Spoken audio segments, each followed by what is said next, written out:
Bonjour tout le monde, bienvenue sur ma chaîne. Mon nom est Isabelle, je suis auteure, conférencière, blogueuse et j'adore partager des enseignements spirituels de façon colorée.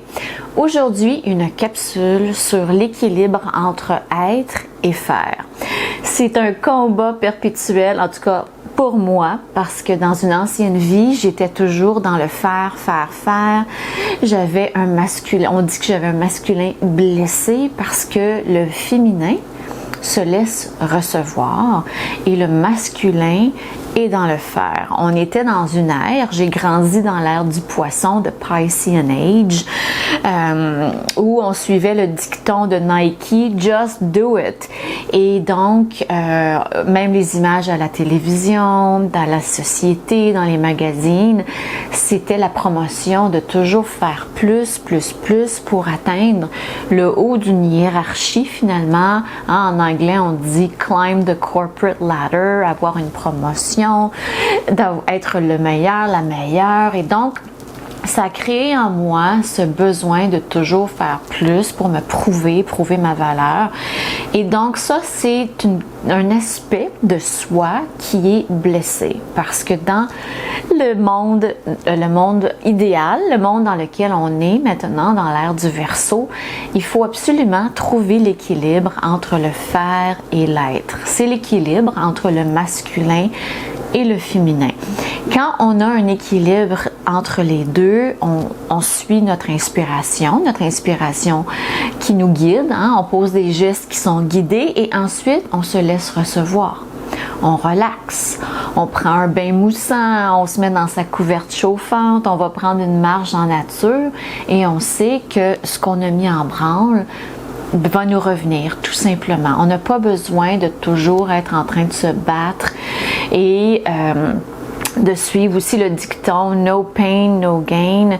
On n'a plus besoin de vivre et de œuvrer dans la souffrance. Alors, j'ai reçu un message comme quoi que je devais vous parler de ça. C'est quelque chose sur lequel moi-même je travaille depuis très longtemps et même moi, mes guides spirituels, ils ont un très gros sens de l'humour, très grand sens de l'humour quand je n'écoute pas et que je ne vais pas vers l'équilibre, c'est-à-dire que je veux toujours en faire plus, il ferme mon ordinateur.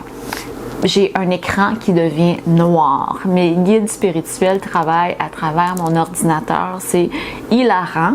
Et à chaque fois, je me mets à rire parce que j'ai dit « Ok, je vais aller prendre une marche. » Donc, je voulais vous parler de ça parce que c'est très important de retrouver l'équilibre. Aussi, je suis tombée par hasard sur ce livre-là que j'avais acheté il y a longtemps, Reconnecting the Love Energy.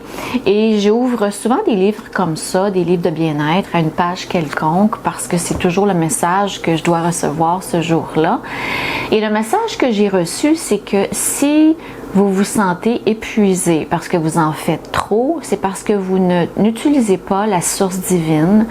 En anglais, on dit higher power. Notre source divine travaille toujours à travers nous.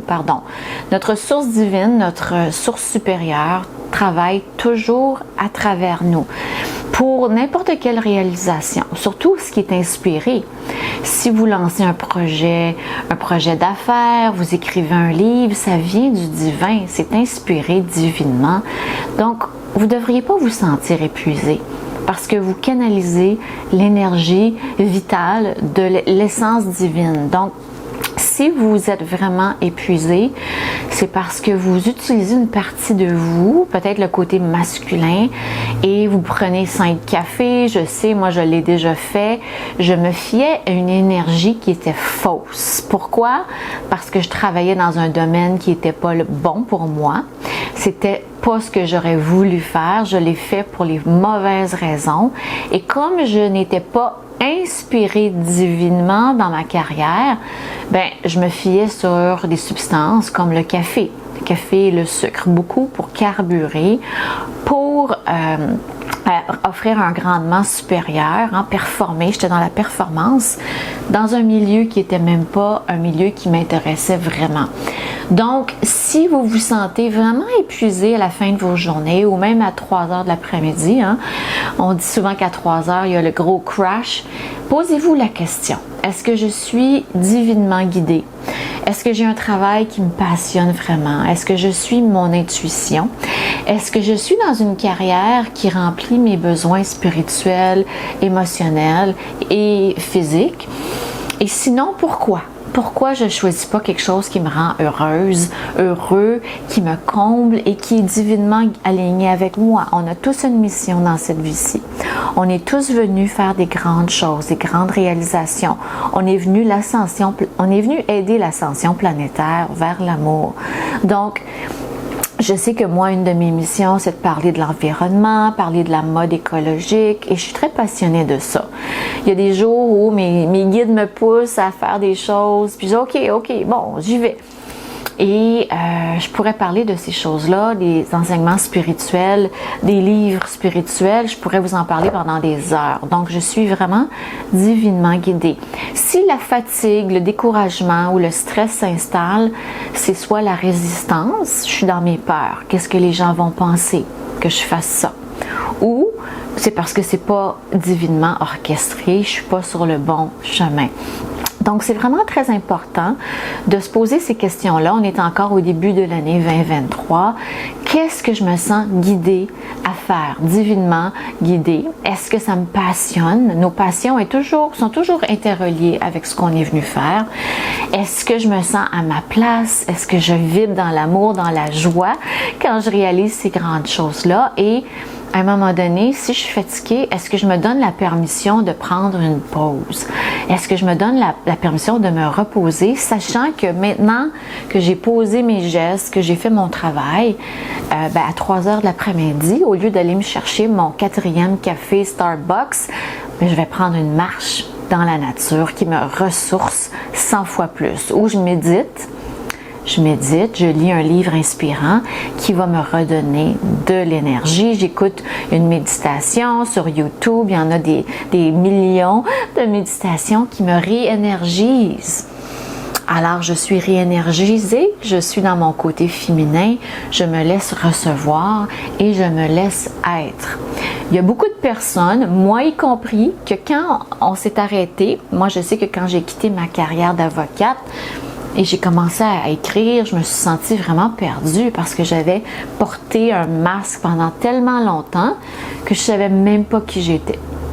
Je ne savais pas qui j'étais, quelles étaient mes véritables passions et mes véritables intérêts, parce que mes passions et mes intérêts étaient calqués sur ceux de mes collègues, sur celles de mes collègues plutôt, sur les passions du monde que je côtoyais. Et j'ai dû prendre un long moment pour réfléchir et reconnecter à mon essence pour dire qu'est-ce qui me fait véritablement vibrer. Est-ce que c'est ces activités-là? Et finalement, j'ai eu une période où je me suis rendu compte que non, ça m'intéressait même pas ce que je faisais. Je faisais des activités pour faire plaisir aux autres ou pour faire comme les autres. Et au fond de moi-même, je préférais autre chose. Alors, c'est un long travail sur soi, la découverte de soi-même, mais ô combien bénéfique parce qu'après, on reconnecte avec notre véritable essence, qui nous sommes véritablement, qu'est-ce qui nous fait vraiment vibrer et qu'est-ce qui nous rend heureux, heureuse. Et une fois qu'on a cet équilibre-là entre le masculin et le féminin, on dit qu'on devient des êtres souverains. Parce qu'on n'est plus dans un côté blessé, dans la dépendance affective, on n'est plus dans le surmenage, on est juste bien. On est juste bien avec qui on est. On vibre avec la lumière qui est à l'intérieur de nous et qui nous vient du divin. On écoute nos guides, la source divine qui nous chuchote à l'oreille des choses et on pose des gestes inspirés et c'est là qu'on devrait aller. On est dans l'ère du Verseau. Il faut retrouver l'équilibre en soi méditer, faire du qigong, du yoga, aller prendre des marches en nature, reconnecter avec les arbres. Les arbres aussi ont des messages pour nous. Alors, allez dehors, prenez du temps pour vous dans le silence et retrouvez cet équilibre. C'est très, très, très important en 2023 d'équilibrer le masculin intérieur et le féminin. Donc, quand vous êtes toujours dans le faire, on prend un peu de recul là-dessus. Qu'est-ce que je peux faire aujourd'hui pour me nourrir de l'intérieur et qui va nourrir ma vision, mon entreprise et ma vie? Alors voilà pour cette capsule. C'était le sujet que j'ai fui guider à partager avec vous aujourd'hui. Merci infiniment de m'écouter. Merci de vous abonner à ma chaîne et je vous dis à la prochaine pour une prochaine capsule.